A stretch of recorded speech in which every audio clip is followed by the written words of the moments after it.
Hi Vidash, Hello, sir. how are you? Hi Krishna, hi. Let's wait for all of you to just join in just a moment. Let me just check.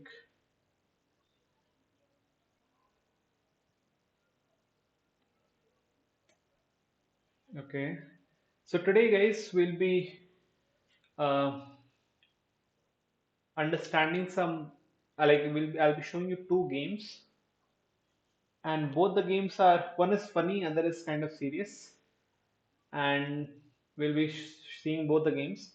The first game, let's first of all wait for the participants to join. Hold on, just give me a moment.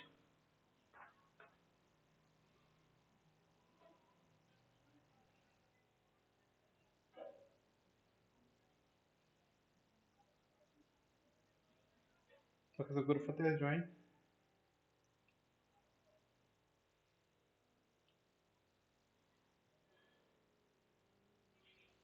All of you should be on mute. Hi Fateh, good evening. How are you? Am I audible to all of you? All right, all right. All of you should be on mute. Let's class is about to start in just 2 minutes.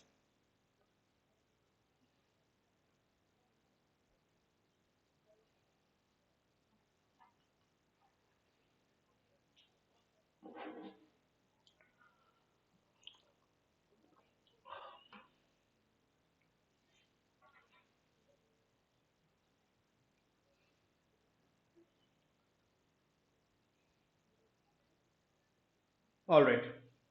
So today we'll be seeing the two games basically.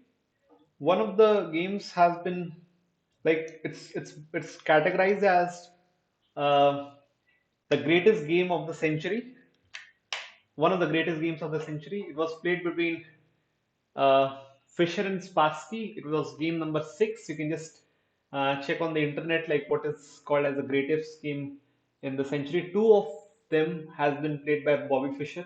One is when he was at like I guess 13 years of age, and then the second one is this game that he was playing in the World Championship. Now, idea is that this game teaches us two things. Number one, when you're trying to play a tournament, when you're trying to play a competitive sport, I guess Fateh is not there. Fateh, are you there? I cannot see you. I'm saying so when you're trying to play a competitive sport, you should always focus in the game when you are playing it. Nothing else matters. This is one of the greatest examples of. Okay, I guess there's one more student. Just a moment.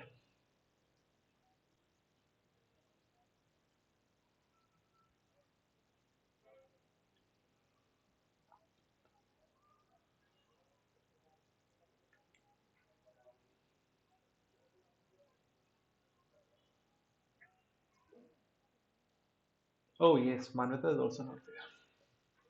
Yeah, thanks, Vedash. Yeah, that is what I was missing. Hi, Shivibu. Good evening. Let me see. Let me just text to Manvita. How are you? Fine.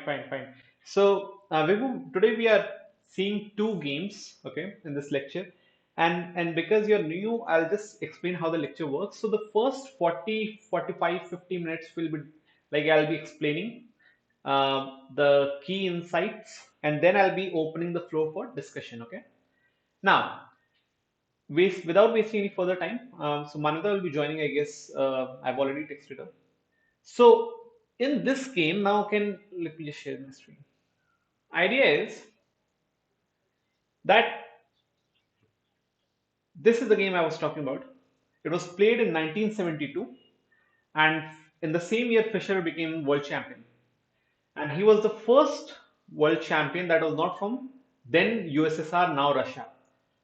And more importantly, Fischer has never played this move that he played in this particular match. He started the game with one c4, and And Fischer has never ever played one c4. Like he may have played two, three times at a professional level, but never ever played at the highest level. And many of you are e4 players, some of you are d4 players. You always stick to e4 or d4 lines, which is good. But when it is a must win scenario, you have to throw something out of the box. And this is one of the greatest examples of why Fischer was so strong.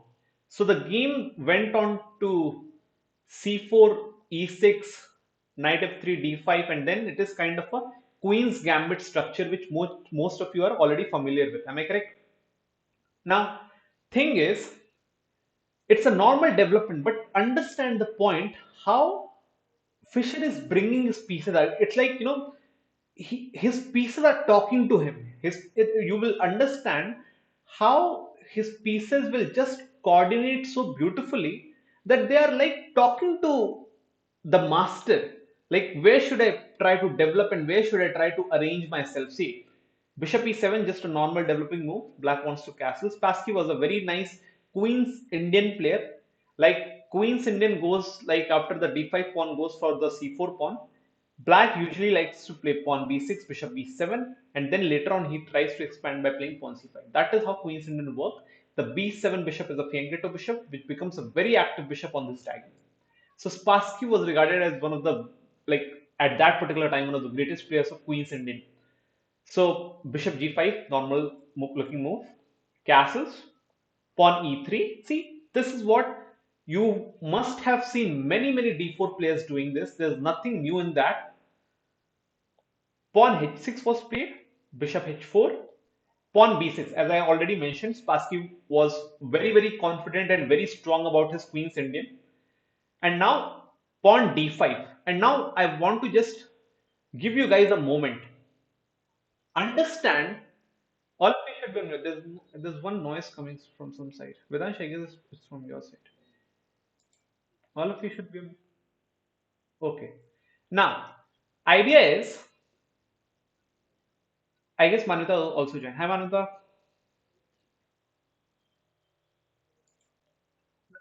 Okay. Okay. Now Manuta, we are looking at a game. Okay. It was between Fischer versus Spassky, game 6, 1972. And the idea is, look at the pawn structure, right? See, white could have captured, right, like maybe before, maybe at this point without playing e3, white could have captured on, say, d5. Why has he captured right now once b6 has been played? What's the reason? Because this capture can be played whenever white what's comfortable, maybe few moves back, but white captured right now. Now understand the reason. There's a very strong logic behind it. One of this logic which explains this position is that after takes with the knight, bishop takes, queen takes, a simple shortening of pieces, knight takes, and pawn takes. And now understand the position. White pawns are directing towards the queen side, and black will eventually like to play pawn c5. But right now, if you look at this chain, the c7 is a backward pawn. And those who are already aware of backward pawn theory, they should know that whenever you look at the backward pawn, that backward pawn, because c7 and a7 both are backward, difference being c7 is a backward pawn on a semi-open file. So c7 is the real deal here.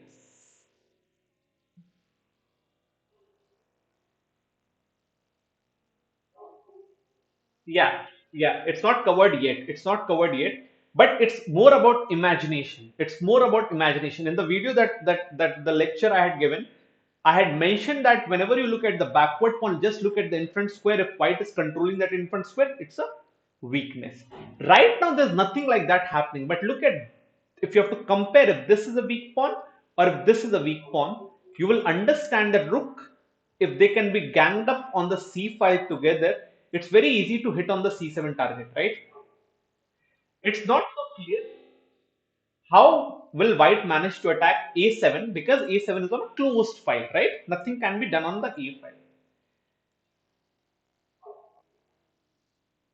Yeah, yeah. So yeah, maybe in the future knight to e5 will also happen. So after rook c1, which was played, see, he is not bringing the bishop out straight away. Rook c1, just to control, just to put some pressure on the c5. Bishop e6, queen a5, just again to put queen a4, just to put more pressure again on the c file to pointing toward the c6 square.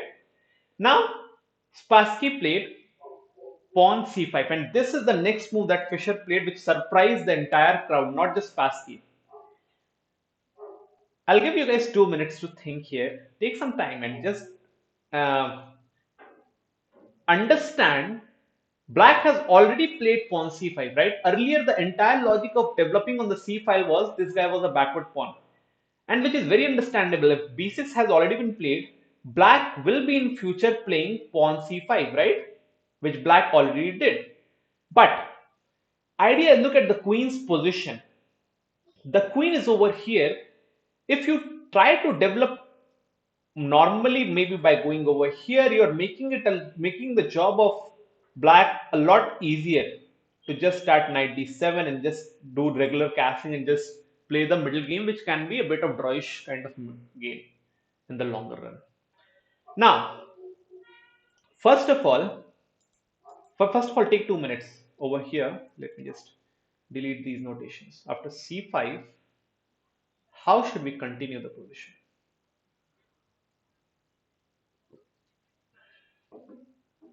Take 2 minutes, and you can raise your hands if you are having any suggestions. It's just the opening stage. Nothing much has happened till now. It is just the opening stage that's going on. But still, if you look at the pieces, attack has already started to build on the c file. Now tell me some ideas that you can provoke. Vidash has raised, yeah, Vidash. And what's the plan with that? Knight e5. Suppose if I go with,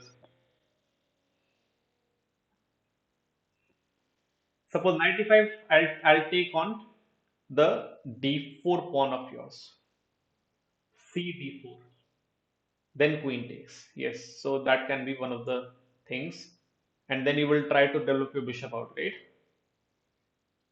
Okay, so suppose after knight e5, uh, what if I go knight d7? You have knight c6 kind of ideas to hit my queen. Yeah? After knight d5, if I go knight d7, you can also try knight c6 to hit the queen and maybe apply more pressure. Even you can win the c5 pawn later on. Idea is, any any other suggestions?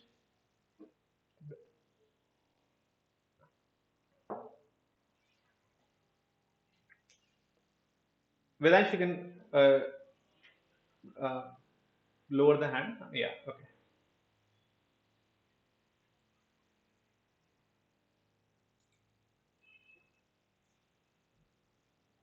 Think, how should we try to progress? Now, the idea is you can give, yes, Manvita?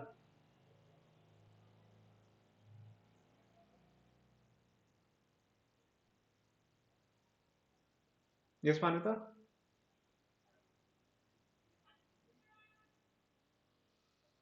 Pawn e4. Pawn e4 will hang the pawn, free pawn, no? What if I just take it? If you go e4, you'll be hanging the pawn. Pawn e4, I'll just take it, right?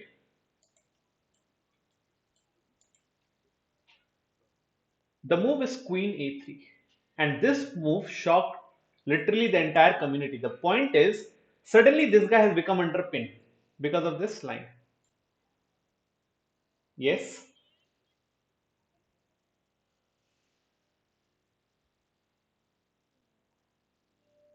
The reason is to win the pawn for free. Now, how many times are you attacking this pawn?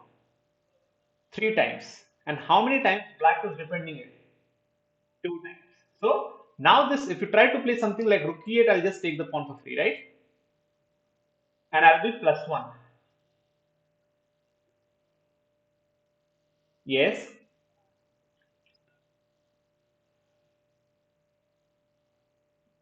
Rook c8, right? Yeah, so that was suggested already. Now see, but nobody likes to play rook c8 as black because rook c8 is the place. Manvita, you can load the hand. Rook c8 is the place for the a rook to be on, right? Technically, the a rook likes to be on the c file, and the f rook will like to be on the d file. But only by playing this queen a3 move, now black has start knight d7. What?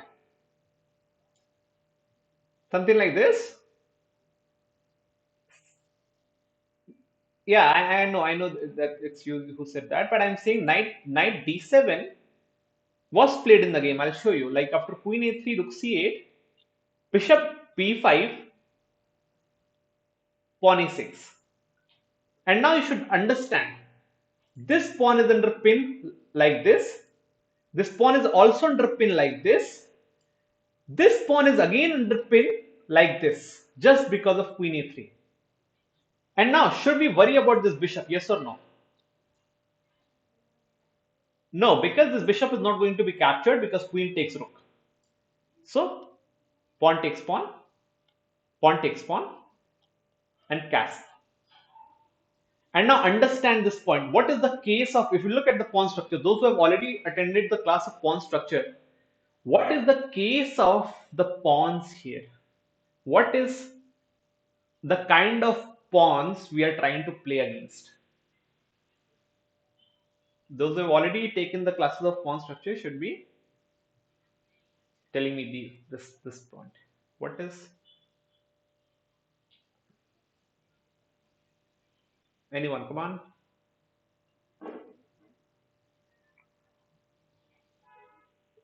Exactly, good one. Hanging pawns. So the case is that black has the hanging pawns. And now if you apply the islands, white has two islands, black has three islands. So white has two, black has three, so endgame will favor white. Number two, thing is, whenever you see opponent has the hanging pawns, what is the piece that we want to exchange? Whenever you see opponent has got the hanging pawns, what is the piece that we want to exchange? They are the bishops, queens as well as the bishops. The bishops are the most important pieces when it comes down to the hanging pawns. Black would love to have even a dark squared bishop somewhere placed over f6 so that it can start marching these pawns. But sadly, the bishop has gone. Now, if you are playing as white, one of the ideas can be, if you can remove this bishop from the board, maybe by your bishop or maybe by your knight, you are totally fine. You're totally okay. You have achieved the advantage. The game went because the queen was under pin. So this pawn was not able to do anything. Even right now, the pawn cannot do anything, but this pawn can now capture the bishop because the rook has unpinned itself because of the queen. Yeah, not unpinned, I mean it has protected itself because of the queen. So now bishop e2, a normal looking move, and now finally knight d7 was played. So black has achieved the development of the pieces. Still, you should notice that this rook is a piece that can be hanging. So yeah,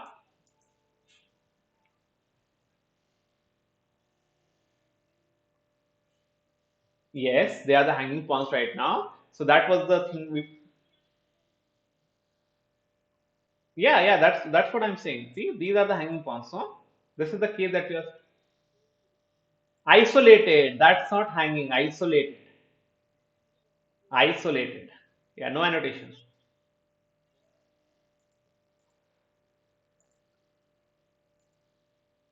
Yeah, but isolated pawns are weak. That is what we are already knowing. Now, this A pawn is of no use to us because this cannot be a potential threat to us because it's just a A pawn. We are coming to that one. Yes. So the idea is A pawn, H pawn, G pawn, B pawns are not weak, like they're not big threat to us. The threats are the center guys. The center pawns are the biggest potential targets that we have to try to think of. And now I want to exchange the knight with the bishop, and that is what Manata suggested, the brilliancy move, knight d4.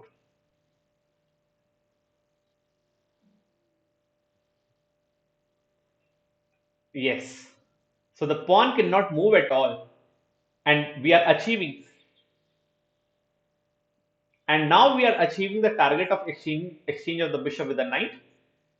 Queen f8 was played to protect the rook, at the same time to protect the queen, and now this pawn can now try to target the knight, but Spassky was a bit slow here.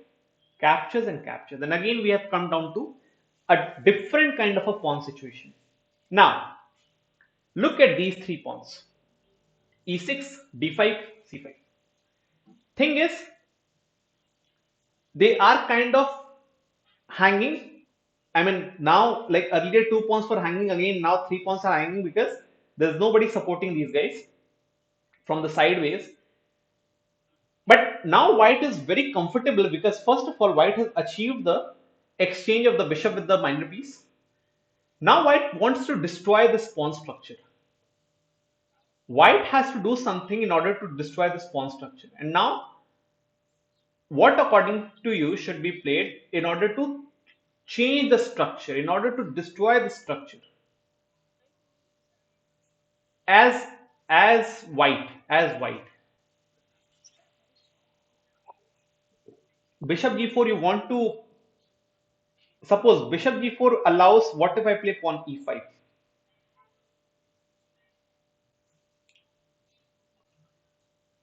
Idea is you have to destroy the structure, don't allow. Now again, this is guys the backward pawn, correct? In future, look at the, look at the inference, but if as soon as you look at, if as soon as you play f4, even your backward pawn will be e3. Look at the inference where it is being controlled, so we don't want that. Understand how players try to visualize these things, how they try to imagine these things, that maybe two, three, four moves later on, two, three, four moves down the line, they will be giving the backward pawns and they'll be making them more and more weak.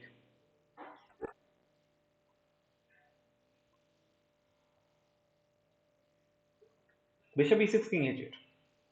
And then you take d5, right? Yeah, so even that is kind of fine.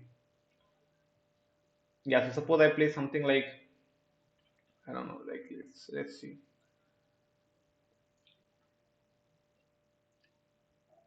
Queen f6 or something might work. Suppose I go queen f6, but then you're targeting on c5, right? So hold on. The only move is I have to go either queen e7. Queen e7, queen e7, yeah, queen e7, e7 looks fine.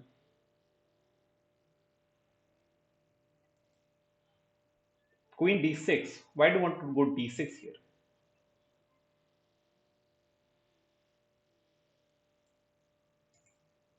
But I don't want to go behind this line. No, I want my rook to come over here.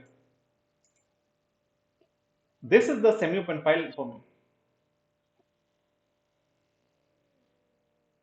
Yeah. So why do I want to go over here?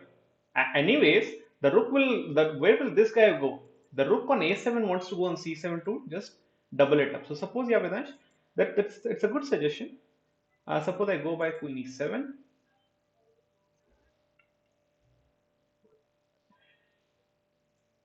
pawn b4, but pawn c4, and now I'm doing totally fine because now this pawn has become a passed pawn. No other pawn can challenge this pawn.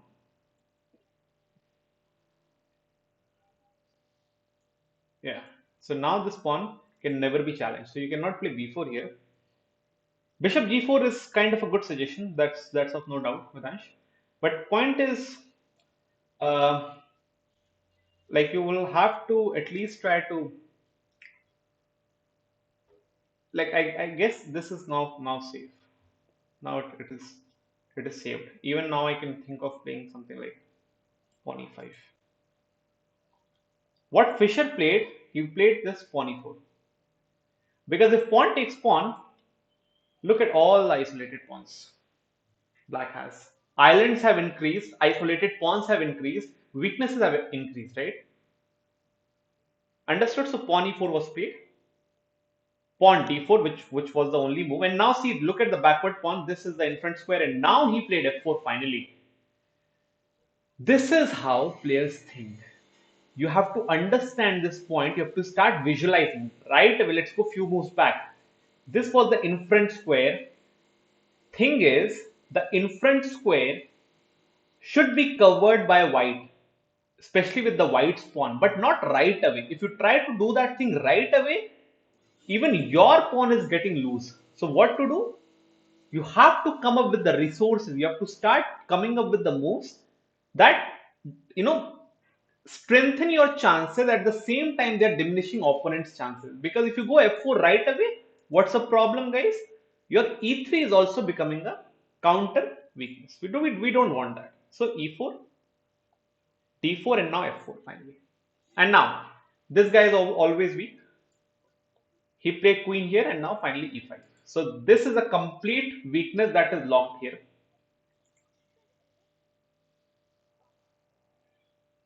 Exactly, yes. d4 is a pass pawn. It's a hanging pawn, right?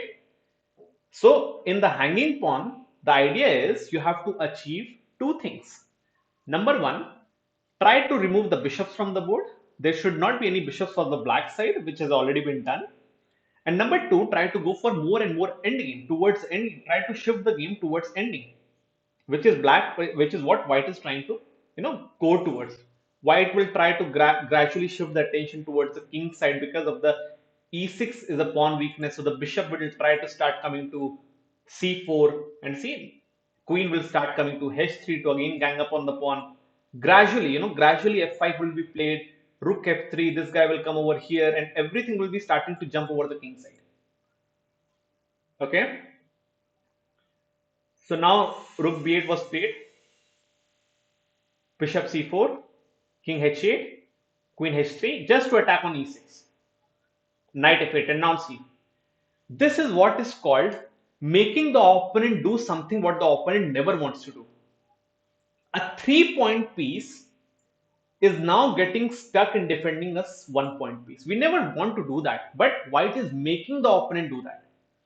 So this is a quality a chess player should have. You are making a 3-point piece. This queen, which is of 9 points, doing nothing at all. And now finally b3. See, in achieving this thing, after bishop c4, you went queen h3. You can say that, okay, Fischer might be sacrificing this thing, but it is not so strong because this b2 pawn is a corner pawn. A and b pawns are not a potential target. So even if you have to lose b pawn for the opponent's e pawn, we do that because it's a center pawn. More so, once the e pawn gets removed, these guys will start to flow. So this pawn is not of much use to us. But once he saved it, fine. Now finally I'll save it. If suppose, let's go back, let's try to analyze this position. Rook b2 was played. What should we do? Opponent is +1. Obviously we'll capture the e6 pawn. So something like bishop e6. If suppose now he wants to start pushing the pawn, so now what should we do? Yes,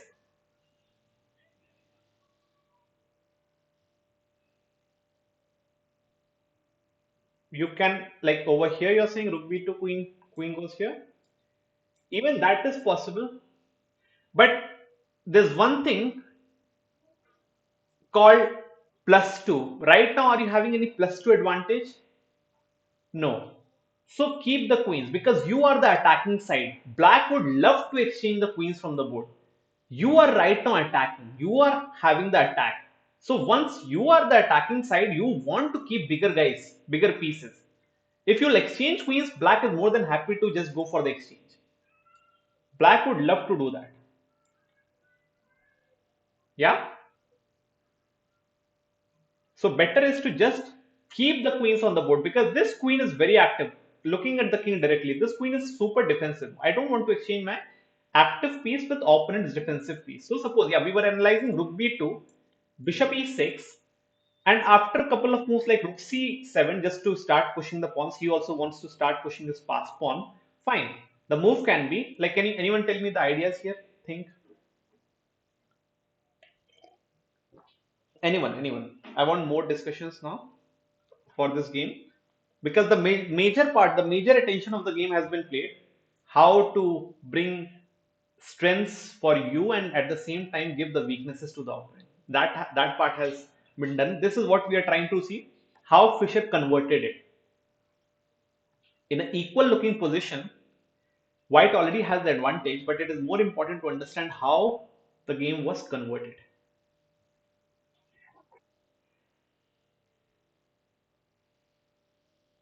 Yes, this is a real game. This is a real, no, the rook b2 is a line that we are trying to analyze. Rook b2 was not played in the game. Black played knight to f8, defending the, yeah, center pawn, and then white played b3.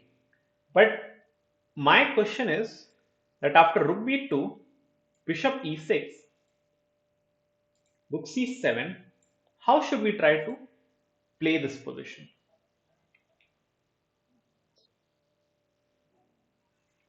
Queen e3, you lose the queen, no?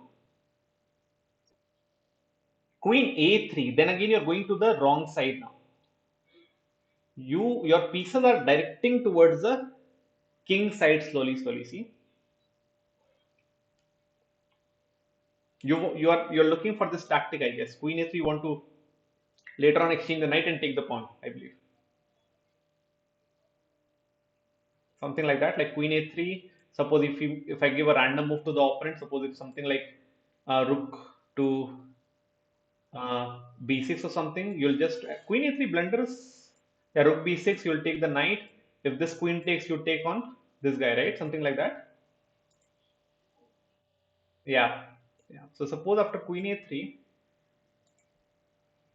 uh, I guess, yeah.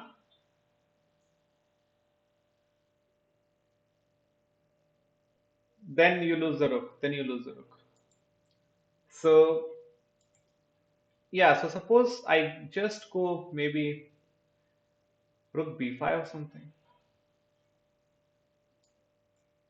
Yeah, rook b5 looks good. Rook b5 looks good.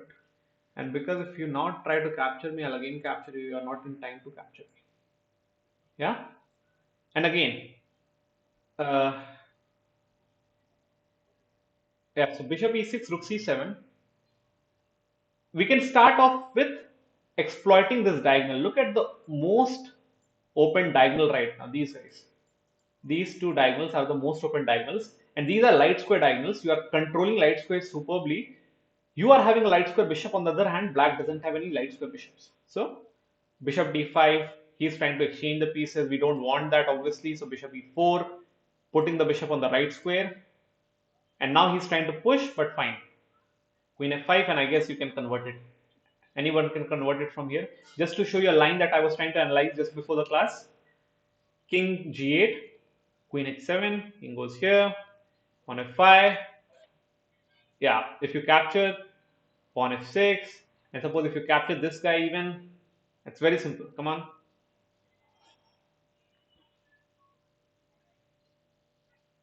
Yes. Yeah, queen e4, and suppose, so, sorry. Yeah, and now suppose if this happens, again, this is also simple kind of.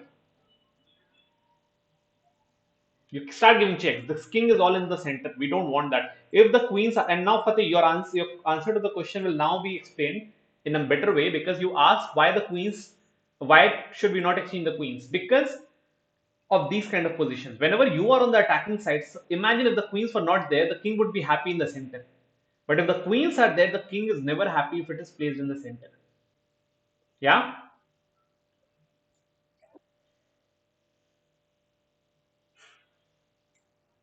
I guess there's one student left. There's one student that has left the class. Vibhu is not there. Shri Vibhu is not there, I guess. Just a moment. I guess he has joined now. Uh, no, hold on. I guess Vibhu was having some trouble. Vibhu, are you? Shibu, are you there? Okay, okay. I hope you did not miss most of the lecture. Okay, all right. So now the point is, we are trying to understand. Now, Fateh, is your doubt clear that why the queens were not exchanged? Okay, so now we have to just gang up on the king with your piece. It's very simple. Yeah, like there are many ways. I'll just show you how I tried doing it. It was queen g8. Just give check, and just try to figure out something. Just give check. Something will happen, obviously. And now yeah, just promote. So this was one line. So that is why let's go back. That is why this rook b2 was not an option. But a good question why rook b2 cannot happen. Suppose after knight f8, and now again we have to understand that these guys are very important to us. We have already chosen that we will be always playing on the king side right now, because look at my point of direction. The attack is over here. So I'll try to attack on the king side. So Fischer played first of all b3 because he has already saved e6. And now after a5, pawn f4, takes, and just look how easily you are having all the pieces, all the big guys trying to attack the king side. And now what is the attacker's ratio? Those who have understood the attacker's ratio, what is the attacker's ratio here? Anyone? Anyone of you?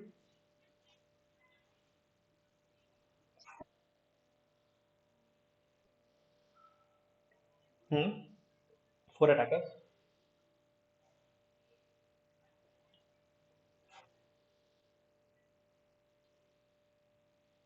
Yeah, yeah, something like that. 5 is to 3.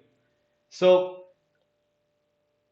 queen g3, just a bit of maneuver, and now see, even he's building the attack. He's even starting to build the hedge pawn closer to this guy, and even not allowing the knight to come on g5, e6. And now attackers are even improving. Can you see that? Queen e5. And now I guess after a couple of moves, sorry, after a couple of moves, like this was not even necessary. You know what? This was not even required here. And yeah, and just after a couple of moves, he resigned. Like, just take this guy. And now you are having a lot of ways to win. Just take even this pawn. And now this is weak. Like this is just winning, right? This is kind of a position you can solve in your tactical analysis. Whenever you try to solve your positions, these are the positions. These are the kind of positions you try to solve to just win some points. So this is the case. And yeah, so like, can anybody tell me how should I find a checkmate? Suppose if somebody plays like something like this, how should I find the checkmate? I guess Fischer played something like bishop c4, and this happened, and then queen f6, queen h6 was played. Oh, he tried to pin the queen, but let's try to be more direct here. Let's try to overthink this position a bit, and let's try to find out a better way in which we can close this position. What's a better way? Anyone? Come on. This is where the KPS ends and the T starts to begin. The tactical points start to come in play. Black is +1, by the way. Black is +1 here, but you have to be super strong to find the tactics. I mean, not so super strong, just more focused to figure out where the tactic happening. Yes, yes. Yeah, sure. Come quick. Anyone. Come on, Vidansh, Krishna. Anyone? Where's the tactical pinpoint? What should we do as white? Fischer played bishop c4, but let's not copy Fischer. Let's try to, you know, it's funny. Copy Fischer, Bobby Fischer. Let's try to find some other line in order to create the attack.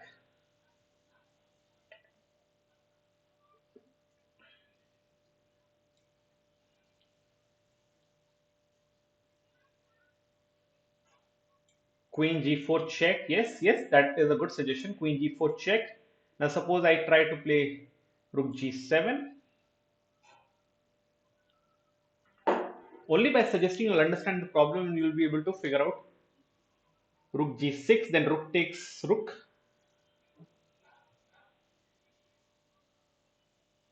and then queen f8, and maybe, but then where is the disco? Even bishop h7 is no disco because I just take. If you move the bishop back, I just move the king to h8. See, queen g4, rook g7, rook g6, takes, and there's no disco because everything is on these squares. Yeah, you can go one check to me, I'll go away, and then everything is still sorted, and black is +1. So you have to be very careful in winning these kind of positions. How to win? You can take enough time because there's nothing black can do. That's a queen f5 is just it. Queen f5 looks good. Suppose queen f5, I make a move like, okay, you want to go rook f8. I go maybe back.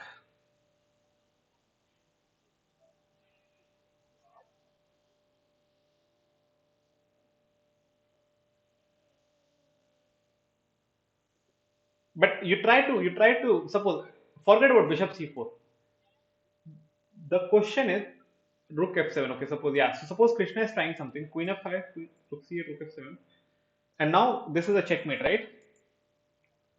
If I take, pawn takes,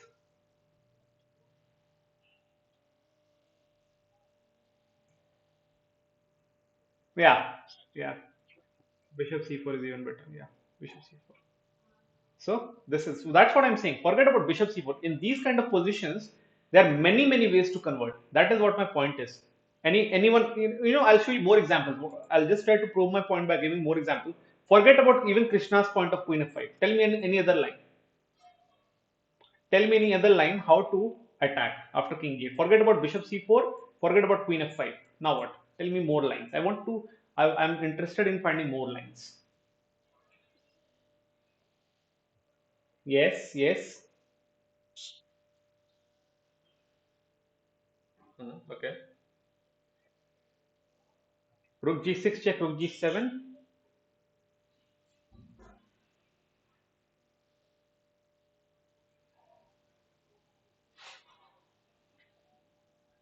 Think.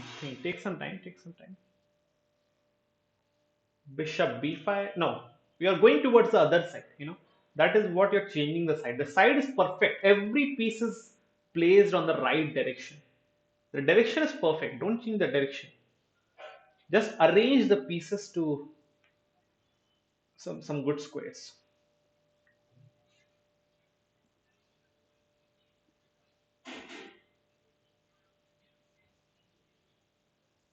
I'll give you one suggestion. How about queen f4? Sorry, queen, yeah, queen f4.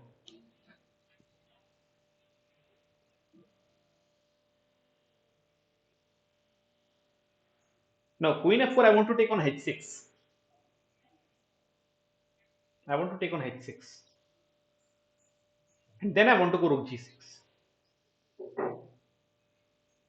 Rook takes h6. You can take on h6. Even right now, you can take on h6. So suppose let's,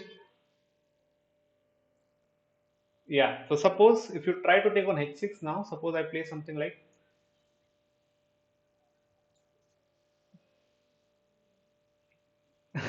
+0. Yeah, maths classes are also going quite good. Huh?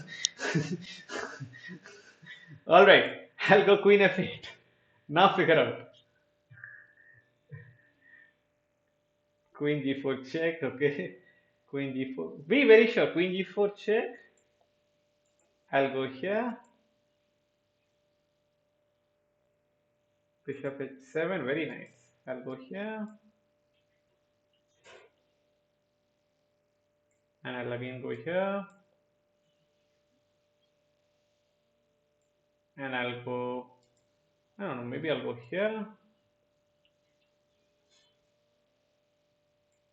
I'll go here.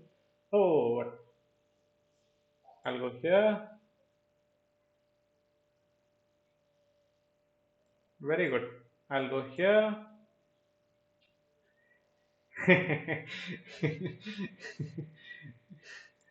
And now I'll go here. See, see. So now, are you guys understanding that there are so many lines to win these kind of positions if you will be having enough attackers ratio? Am I clear with this point? I'll show you even more lines if you want, but but I guess I proved my point, right? All of you, quickly. So I'll just show you how Fischer ended the game. Yes, and now this is where Spassky resigned. So, anyways, now the idea is this second part of the game was not so important to me because see, he even played Rook F2 and Rook F3 kind of moves. See, the part which was more important to me was the first 20 moves that were played. And look at the recap of the game very quickly so that we can let me see if we have time left. Yeah, we do have some time. So now idea is this rook c1 queen a4 queen a3 kind of idea kind of move order that he played without thinking of castling, just thinking of how to take advantage of how to take the control of the c file right away from the opening. So that is what is more important. Again, what is more important? See again, what is more important? The idea is once he played b6, now Fischer decided to capture on d5. These kind of small things decide the future of the game, how the game will look like. It's a very small thing. Many players just ignore. Many players just play bishop d3, pawn takes pawn, bishop takes, and bishop e7. That is how Queen's Indian setup is played, and it's a long game that goes on, and the game continues. I mean, nobody's having the clear cut advantage, but right now he played d5, which was very interesting to me. And now to capture. First of all, I like we are not so sure if Fisher had seen this that okay like these pawns will be getting converted to hanging pawn structure, so he got a chance, he exchanged one of the bishops. Maybe he would be having that visualization. I am not so sure, like nobody wrote a point about this thing, so I won't comment on that. But the thing is these kind of moves are very interesting, and then the beautiful move came on the board, queen a3, and then some of the follow-ups. See, making the opponent do what the opponent never wants to do. Nobody wants to put the rook on the f rook to be on the c file. Nobody wants that, and he's making the current the then world champion do that move. Boris Spassky was the then world champion when like before Fischer defeated him in this. I guess it was a 24 round match or what, like 24 game match. I'm not so sure. Yes,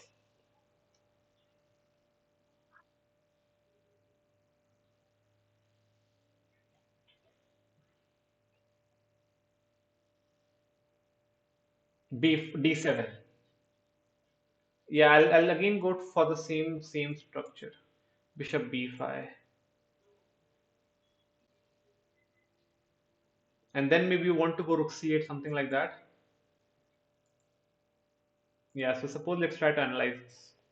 So Fateh is saying then that he wants to go knight d7, and I want to go bishop b5 because I just want to remove this guy. Yeah. So a6 is of no use now.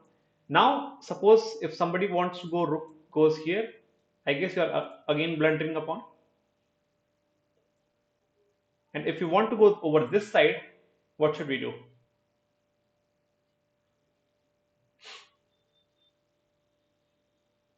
Come on.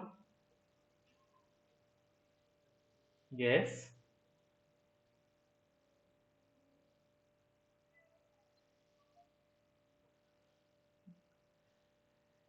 Knight e5.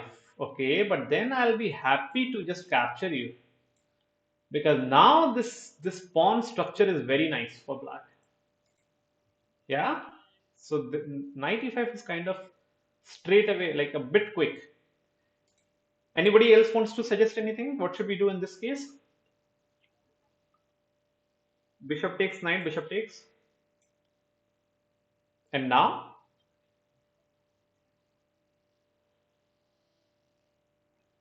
d takes c5. Okay.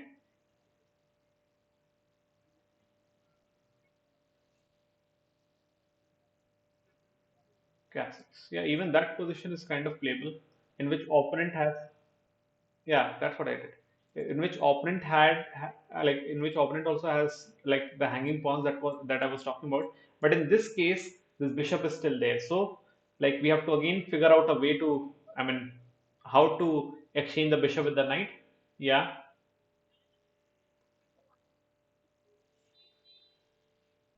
yeah, but that doesn't matter much. Only thing what matters is in a hanging pawn structure, you should try to remove the opponent's bishop. Okay. All right. Now bishop b5. Okay, bishop b5. Suppose if he tries to go over here, uh, some some noise is coming, I guess. Okay, yeah. Now what should we do? How should we try to improvise?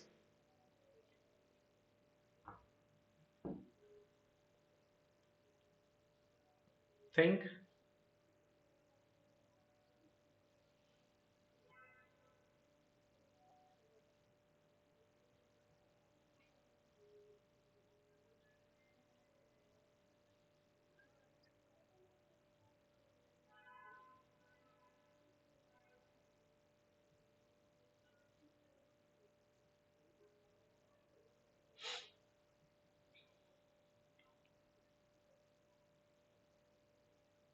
Yes, guys, come on.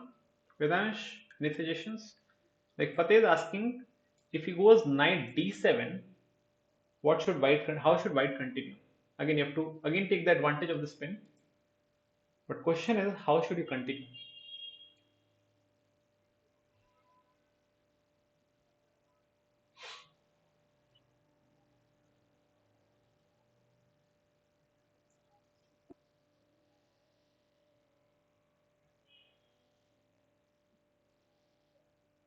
C takes, I mean, D takes C5, you are saying, right? Okay. And suppose I still take you like this, knight d4. Yes, fine, knight d4. And suppose if I take by the knight, then this is the isolated pawn, right?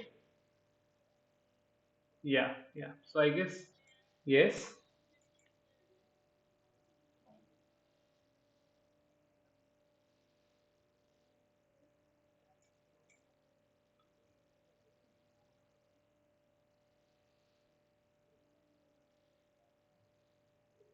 you can just place your knight to d4 and this knight is not going to be moved and this pawn will always be a weakness because it's an isolated d4.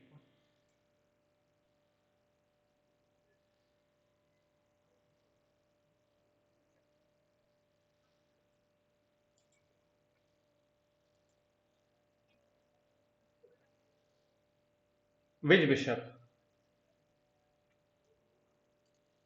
Your bishop? Why do you want to go a6? Now, because this is the isolated d pawn, no? You can go e2 and f3 to just gang up on the isolated d pawn, see? That should be the plan. Now it's,